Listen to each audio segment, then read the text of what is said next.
All right, well, this week we are in the second part of a series called Make Believe.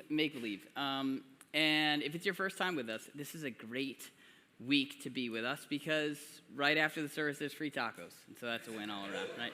No, but also because we're talking about something that is central to who we are and what we do. A big thing.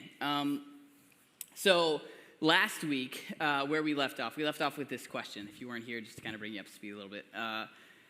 Basically, what I asked was for you to imagine what your life could look like with real faith. Real faith. Like real, unshakable confidence that God is who he says he is and that he'll do what he says he'll do. And I'm not talking about like the kind of faith that comes after sometimes, like maybe you go through something really difficult, right? And it's really, but then you look back and you're like, okay, I can kind of see how the good came out of that. You know, maybe there was someone who was up to something. No, but like in the fire, the moment after the phone call, right? As soon as you get the diagnosis, as soon as you hear the news, how would real, actual faith, confidence that there is someone who is good, who is carrying you through this, how would that change the way that you handle difficulty? How would that change the way that you plan the future? How would that change the way that you handle the unforeseen obstacles that life throws at you? How would it change the way that you live? Like for most of us, that's something that we want. In fact, no matter where you are in your faith, like whether you have been doing this for years or someone dragged you here and you're like, there's no way, I don't believe any of that. But just imagine, like pretend with me. Imagine there really was someone who cared and you really could trust him. How would that change your life? Most of us like the idea of that, whether we believe it or not. Now, when we talk about faith, what we said, this is important. When we talk about faith, what we're really talking about is confidence. Confidence that God is who he says he is and that he'll do what he says he'll do. Now, I'm a real practical person, okay? I'm a little bit skeptical. I'm very practical. So I hear, someone, and I've heard this before, where it's like, oh, you just got to have faith. You just got to believe, right? And I would always be like, yeah, okay, but how? Right? Like, do I just have to pray a certain amount, or do I just have to read the Bible more often, or do I have to do the right thing, more frequently, or maybe I got to attend church for a certain amount of times, and then then the faith, it will just come, it will rain down on a magical moment, all of a sudden, boom, I trust God. How does that happen? Right? Or I told you last week, some of us will play Bible roulette. We'll be like, all right, let's see if God wants to say anything to me, and be like, right? It's like, okay, nope, nothing to do with my life. How do you get there? I used to feel like you either have faith or you don't.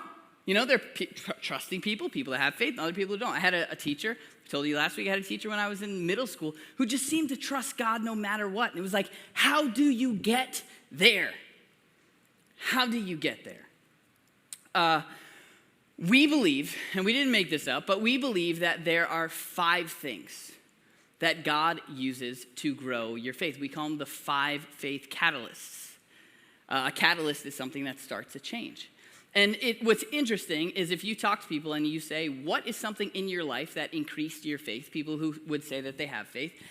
Everything that they say would fall into one of these 5 categories. And if we know what these 5 things are, if we've identified them, then we can look for ways to incorporate them into our lives. These insanely practical ways of helping our faith, your faith, my faith, to grow, right? So that's a series. The question is, how do you make yourself believe?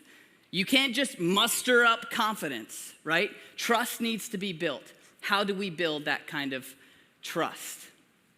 So today we're jumping into the first one. Before I tell you what it is, I'll tell you a story. If you were here last week, you know that my son, 5 years old, Logan, he just started football. Now this is a whole new world for us, all right? He doesn't understand offense, defense. You know, like this is just a totally foreign concept. Never mind the details of the game, like the end zones and the yard lines and first downs and all this terminology. He is just like, what in the world? And at first it was overwhelming.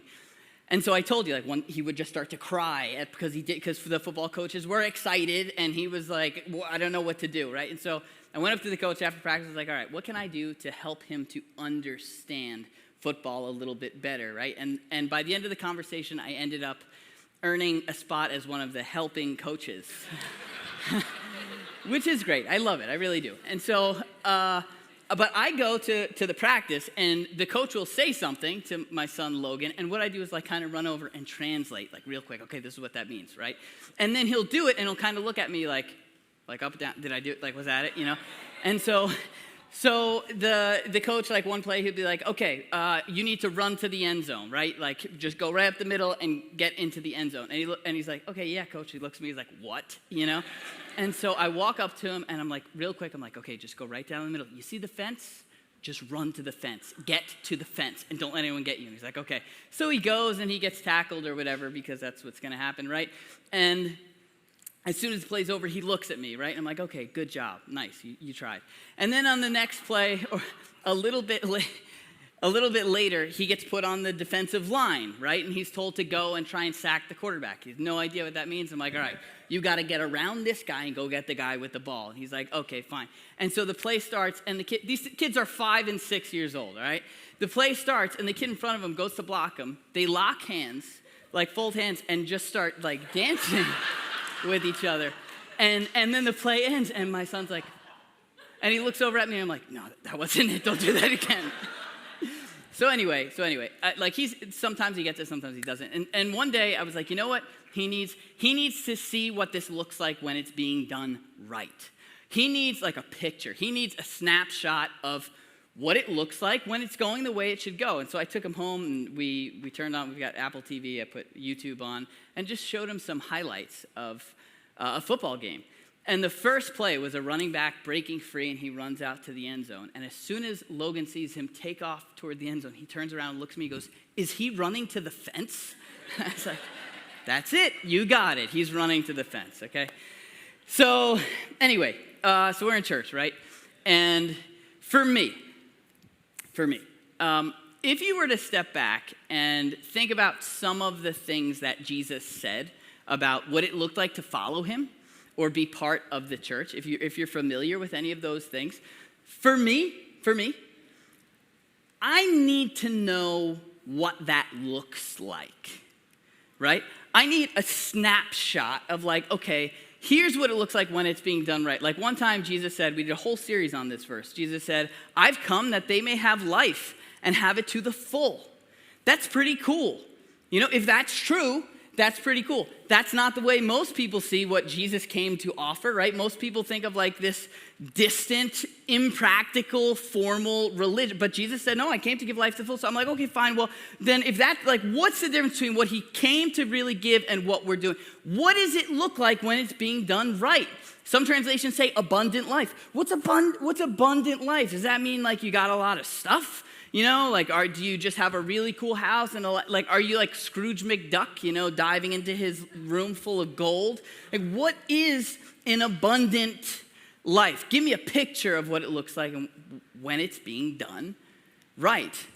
And what's pretty cool is that we actually do get a picture of the church in its baby form, in its purest form, and I would argue at its healthiest form. It's a little snapshot. And what's cool is that within this little passage, we also see something that causes your faith to grow.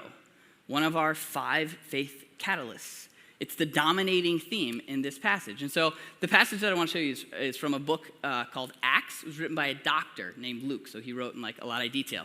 And here's how he wrote. Like he would write all these things like stories, details, and then he would pause and kind of summarize and be like, okay, basically, so here's what happens. Then he would tell more, and then you're like, pause, summarize. Okay, so that basically, this is what that looked like. And that's how he wrote. He would write a little summarize, okay? So the first summary we get is of this baby church that people love. The church at its best. And here's what he says. It says, they devoted themselves to the apostles' teaching and to fellowship. Remember, life to the full, life at its best. Devoted themselves to the apostles' teaching and to fellowship, to the breaking of bread and to prayer. So far, exciting, right? Not to the average person. No, I don't think so. But anyway, they devoted themselves to breaking of bread and to prayer. He goes on, he says, everyone was filled with awe at the many wonders and signs performed by the apostles. Those are the people who were the disciples. They're now called the apostles. There's some real life change happening here. Like there's this sense that there is something real among these people. He goes on and says, all the believers, this church, they were together and they had everything in common. They shared. They still had their own possessions, but they shared. He says they sold property and possessions to give to anyone who had need. That's another level. That's a level of generosity that is so foreign to us. It's not like I have extra here. It's like you're struggling. I don't have anything to give to you. What can I put on Facebook Marketplace to help you meet your need? It's generosity. It's a concern for people that is just so foreign to us. He goes on. And he says, every day they continued to meet together in the temple courts, which was the most practical place for them to meet if it was a big crowd. They broke bread, again, in their homes, lots of carbs. And they ate together with glad and sincere hearts. They were genuinely happy. They were praising God for this way of life. Are you ready for this? It says, and enjoying the favor of all the people. The people on the inside loved what they were doing, and the people on the outside loved what they were doing, which is not the reputation of the church today. Nobody would write this about the church today.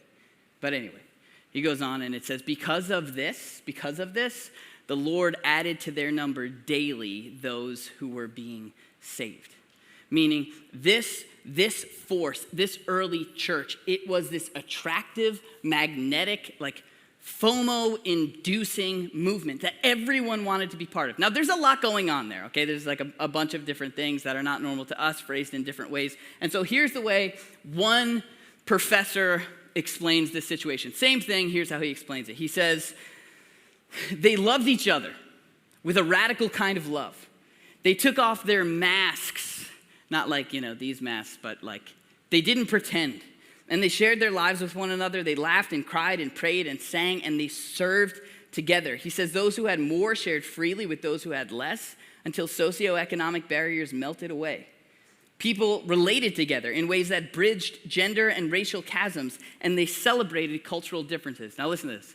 He says, this community of believers, this church, it offered unbelievers a vision of life that was so beautiful, it took their breath away. It was so bold, it was so creative, so dynamic that they couldn't resist it. And so they grew by the day. That's the picture of the church, of life at its best. This attractive, this magnetic movement that people wanted to be part of. And so, like I said, I look at this and I'm like, all right, there's a lot going on there. What is it, right? Like, what's the one, give me handles. Like, what's the one thing we can do to get to that point? What is the theme of this whole idea?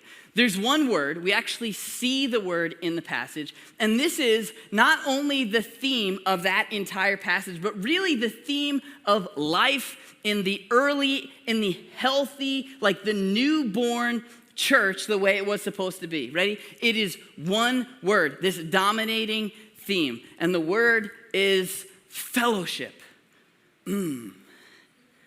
Like fellowship.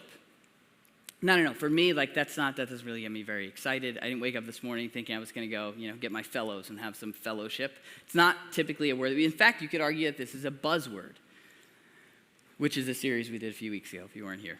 This word fellowship, the original word, is koinonia in the original language. It comes from the root meaning common. There was something in common that unified them.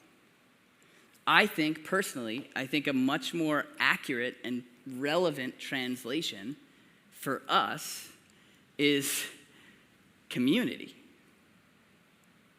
The dominating theme in the early church The thing that drew people in, that people from the outside were like, I want that, was this community that people lived in. This is what made the early church at its best, life at its best, so good. Now, for a second, just forget about church for a second, right? Like, just think of life outside of church. We crave this. We need community. We can say, just for the sake of today, that community is life on common ground. Remember the word common is part of the root? Life on common ground. Community happens anytime you have something in common with someone and a relationship forms over it. So, if you drop your kids off at the bus stop and there are other parents at the bus stop, that's a community. You have something in common and you know each other because of it. If it's on a team and you know those parents because your kids are on the same team or you're on that team, there's something in common and you're united by it. And we were made for this kind of connection. We crave this kind of connection. If you remember months ago, we did the series called Really Happy. And in that series, we talked about people and the importance of relationships. I told you about a study that was done by some people from Harvard. They followed this group of people for over 70 years. They tracked everything they did, what they ate, how they lived, everything, and their overall sense of life satisfaction. And what they found was that there was a direct connection between their sense of life satisfaction and the depth and health of their relationships. It all comes back to community. To community. We were made to find common ground and to connect over that. And that can happen in the short term, or it can happen in the long term, right? Like, it can happen in an instance with someone you don't know. Like I mentioned, maybe it's at the bus stop. You meet someone and there's a parent who's a little bit uneasy about sending their kid to school, and so are you, and you say goodbye at the same time, and you look at that parent and you're like, we're both feeling the same thing. Boom, connection. We were made for that. I remember when I was in high school, I went on a school trip. We went to Six Flags, and there was this really tall roller coaster. And for whatever reason, I was the only one in my group on that particular roller coaster. Now, I don't like heights. It makes like my palms, and just talking about it, I start to sweat from the palms.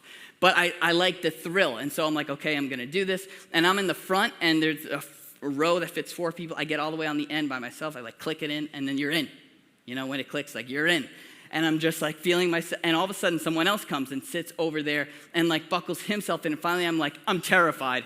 And he looks over at me and he's like, me too. And all of a sudden it was all right, well, at least if I'm gonna die, you're dying with me.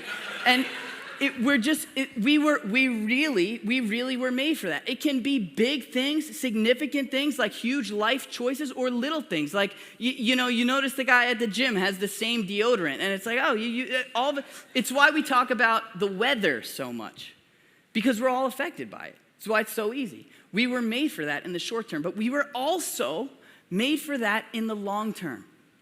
We need to know and be known by people. We were not made to walk alone. We were made to go through life with people who understand us, with people who love us. We need this. You need people, and people need you. We were made for community. Now, that's true in life in general, but it's also true inside the church. Right? And here's where we come to our faith catalyst.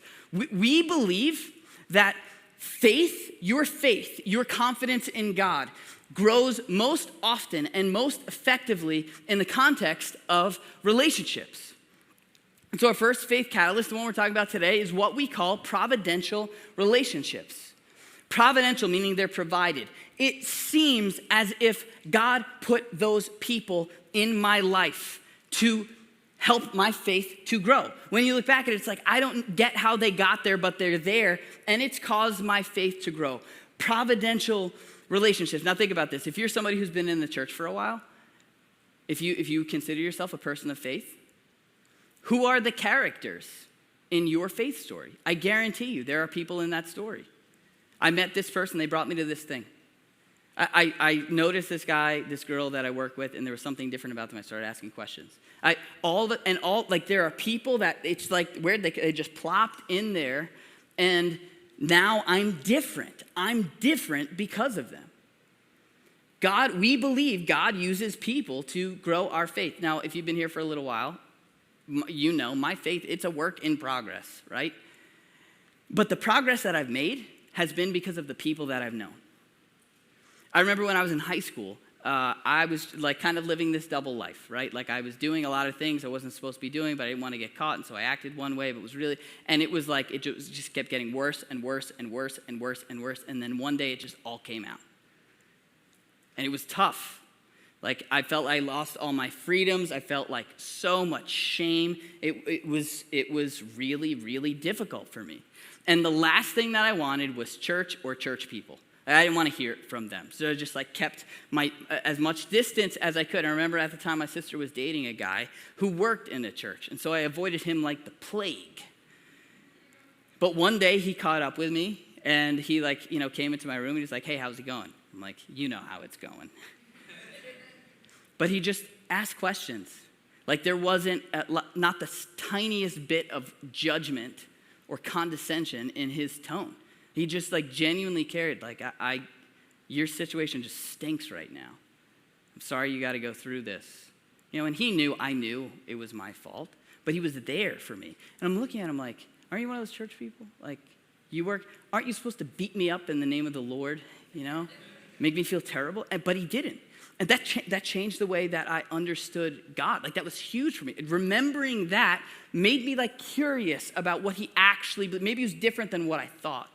Then I remember I went to college and I started asking questions, like really started asking questions about God for myself, wanted to find my own answers. And at the same time, there was this guy that I worked with at a restaurant. We were both busboys. And he was doing the same thing in his life that I was doing in my life. Like we were both just curious, just wondering. And so he would come in and he'd be like, like one of those letters in the Bible, it actually says this. And I'd be like, really? That's weird. And then I'd go home and I'd like look it up and want to read it. And then I'd come back to him with one of my own things. I'd be like, do you know that like this happened? Wasn't that nuts? And we would go back and forth and back and forth and back and forth. And what's interesting, like we started very critical, but we just got more and more and more and more interested. Until eventually, like both of us were like, I think this is a cool thing. This is a real thing here. And then eventually, we started talking about starting a church. Like, what if we could start a church that was just for people that have the same kind of hang-ups that we had? And for 4 years, we would just like, we'd go out together. We would talk about it. We would pray about it. We would go golfing together. And while we were looking for our balls in the woods, we would be talking about it. For 4 years. And do you know where that guy is right now? Minnesota. So he didn't end up doing it. But for me, those 4 years really changed the rest of my life. It was like somebody put him there. We believe that faith grows in God uses the people in your life to help your faith to grow. You need people and people need you. Here's the problem. We tend to dramatically underestimate the value and impact of people in our lives.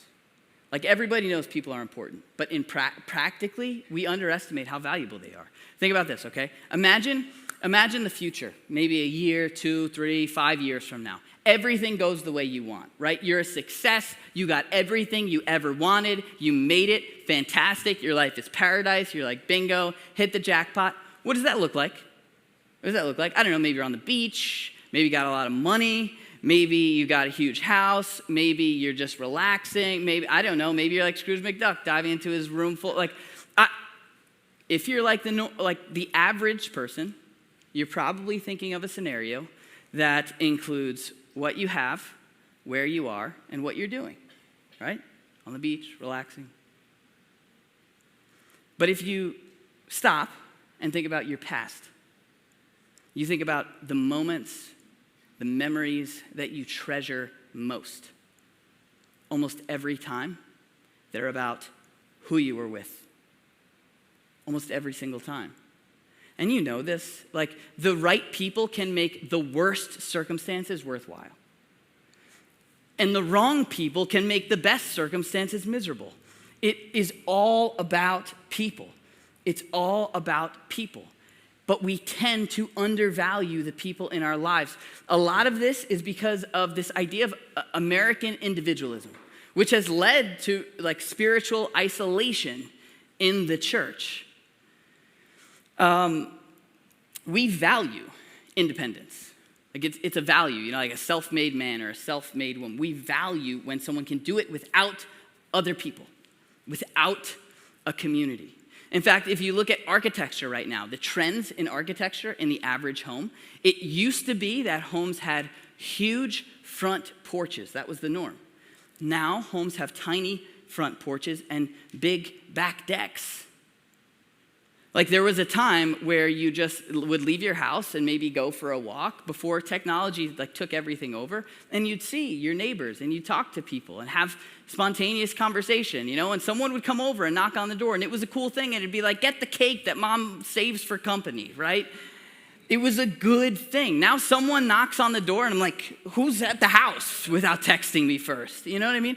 But the front porch was like the center of life. People just hang out on the front porch and look for opportunities to connect in the community. Now we're moving to the back, meaning like the default, the trend, and this isn't true, of course, of every house. The trend is to retreat to isolation, to rest and recharge without people. And I'm not saying this is wrong. I'm saying this is the direction that we're going in. But the problem is that right now we're also going through what a lot of people have called an epidemic of loneliness. Americans are the loneliest people in the world. And every generation is getting progressively lonelier. The University of Southern California hired a director of belonging, because so many students were suffering from depression and anxiety that came from a feeling of loneliness. In the UK, they appointed a minister of loneliness. And this was in 2017, before COVID. A minister of loneliness. Right now, there's a pill. There's a pill in the works that will normalize the threat of social interaction, because so many people are having difficulty connecting with others.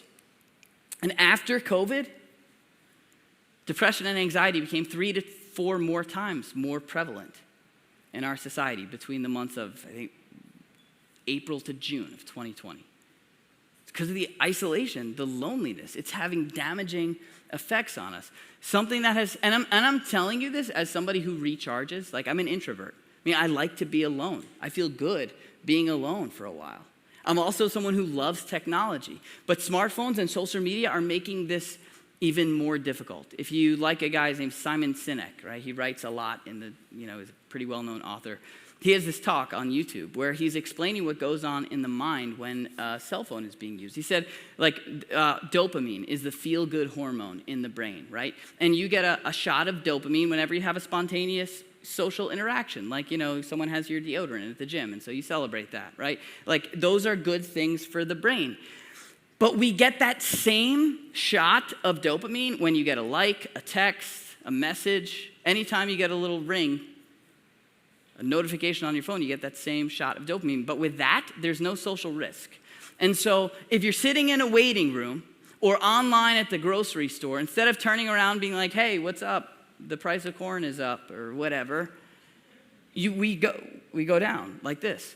And what that's doing in result, especially to younger generations, is robbing us of the ability to connect with other people. And so when life gets really tough, when we need more than ever to rely on the people that love us, we retreat instead of running to them, because the norm is isolation, which is leading to loneliness.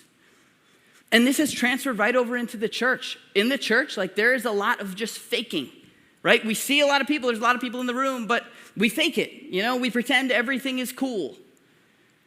We come in, we go out, and we wrap it up, and it's over. There aren't, like we were reading before, this being together, breaking bread, taking off your mask, being yourself. What's interesting? People tend to drift from their community of faith way before they drift from their faith.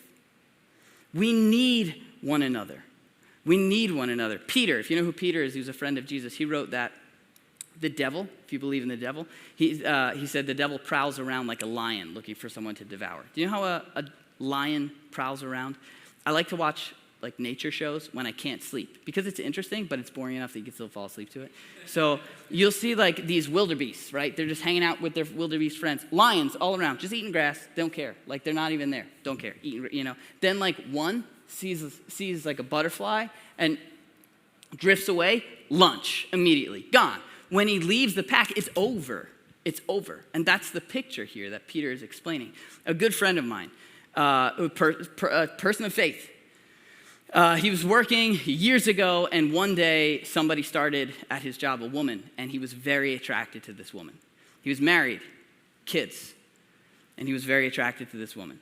And he like tried to resist her for a while. Eventually she approached him, and she told him she was interested in him. And he said, like, I never saw myself as somebody who would do something like that, who would leave my family and my kids for someone. But there was this like attraction, and it was extremely difficult. And you know what he did? He turned to his community, to his friends, to guys that he trusted, that he could go to. And he told him, he's like, look, I'm not proud of this, but I want to be with this girl, and she told me she wants to be with me. And they didn't judge him, they didn't beat him up, they didn't make him feel terrible, but they walked with him through this. They helped him to see what that kind of future would look like and how different it would be from what he planned his future would look like. And right now, he's still married with his family. But he wouldn't be there if he didn't have people to rely on, if he ran off by himself and decided to pray about it on his own. We need people, and people need us. So let me ask you this. Who do you go to when you're struggling? Who can you go to? Who do you go to when you fail? When you're just buried in shame and inadequacy? Who do you go to when you're doubting? Who do you go to when you're tempted? Who can you trust? And just say, look, this is me. This is me. And this is my, and who will walk you through? And who can go to you with those things? A lot of people can't answer that question with someone real. That's the norm. Or you can. Maybe you'd be like, oh yeah, of course, my sister. Like, oh, my brother, of course, absolutely. Okay, fine. Well, maybe you have that person. Well, when's the last time you went to them and told them you were struggling? Probably, even if you have that person, we don't go to other people. We run off by ourselves. That's the norm. And we don't have to live that way. We need people, and people need us. Like church at its best is community. This is life to the full. So we're starting groups. You've probably heard me talk about it. The deadline for signing up is next Monday. But groups, like for some people it's intimidating. It's like, I don't want to meet in somebody's living room. It's weird. Is there going to be punch? Like it can be a little bit uncomfortable. But the idea is you get with people that have common ground. It's like 2 months long. Sometimes a season is 3 months long. We do that on purpose so there's an off-ramp. Because sometimes you get with people and you're like, these aren't my people. It's just like, that's life. Sometimes you don't click with people. And so we make it easy for that to just end. It doesn't just go on infinitely. But if you're in a group and it works and you make it through the whole season, well, then you can sign up for that group and go to the next season. But we talk about the message. Whatever we talk about here, we process it. Be like, that didn't sit right with me. I didn't quite understand that. Or I disagree with that. Or like be real, take off our mask. And what you'll notice, the reason we close signups is because we want trust to form and relationships form. My group, we're heading into, I think, our 3rd season.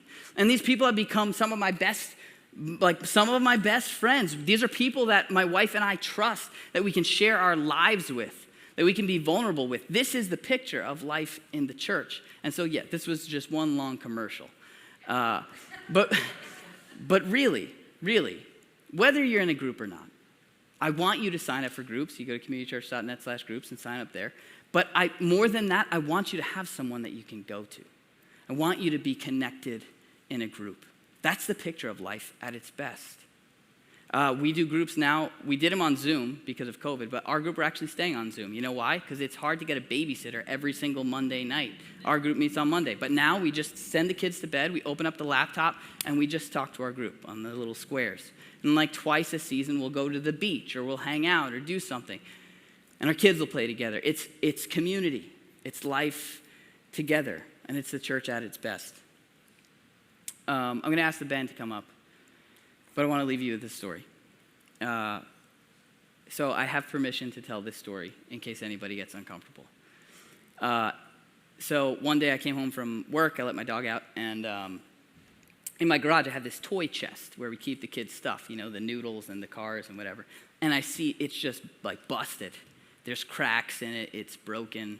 And I'm like, what in the world happened to this chest, this toy chest? So I go upstairs, I'm like, Allie, my wife, I'm like, do you know what happened to this chest? Now, if you don't know my wife, she's from the South.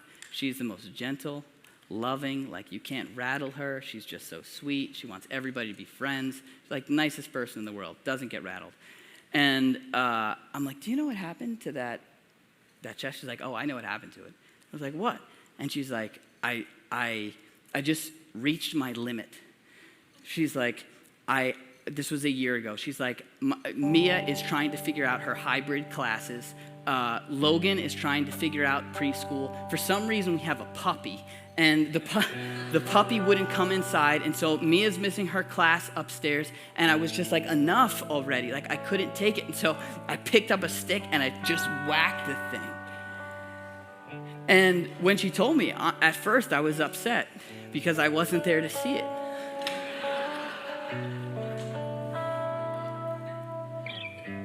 Like later on that day, or maybe it was the next day, we had our group meeting. And, we're doing our little check-ins, like, hey, how's everybody, in Zoom with the squares, and it's like, oh, hey, how's everybody doing? And it gets to Allie, and I wasn't quite sure what she was going to say, but she's like, it's rough right now. It's rough. Like, this whole hybrid thing is really difficult. It's hard figuring out preschool. We got this puppy, we got the church. We got all this stuff going on, all this uncertainty. And she's like, so I had this moment, and she just explains the whole thing to our group, the breaking of the bin. And every parent in our group just starts to nod their head like, I get that. And here we have someone who's did something they're not proud of. And took it to the group and was like, this is my life. The ground was laid and everyone jumped on it. I get that. And now, maybe she would have been weighed down with shame. Maybe she would have felt guilty or felt like she's not a good parent or can't control it or whatever.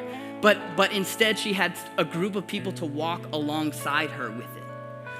When I step back and I love this. I love the band. I love being up here. I love this. We're all I love it. But when I think about the church at its best, this church at its best, I think of moments like that. A snapshot of what it looks like when you're getting it right in community. When someone with an issue says, this is my deal. And everyone's like, we get you, and we'll walk you through that. When someone is struggling to conceive, right, and their group walks them through that. That's the snapshot I picture when I think of the church. When group members put Christmas lights on another group member's house because her husband is deployed overseas. That's a picture of groups. That's a picture of the church at its best. When a group comes together and makes meals for someone whose spouse is in the hospital, that's a picture of groups, of community, of life in the church. That's life at its best. That's life at its best. And while this is a great thing, we love it, we'll do it forever. The real life change happens in these providential relationships. These people that God puts in our lives and uses them to help us grow our faith. Let's pray. God, thank you that you love us. Thank you that you're good. Thank you that you care for us. And thank you that you work through people. God, would you give us the courage to be vulnerable, to open up and to connect with one another so that we will see the church the way you designed it, in community with one another. In Jesus' name we pray.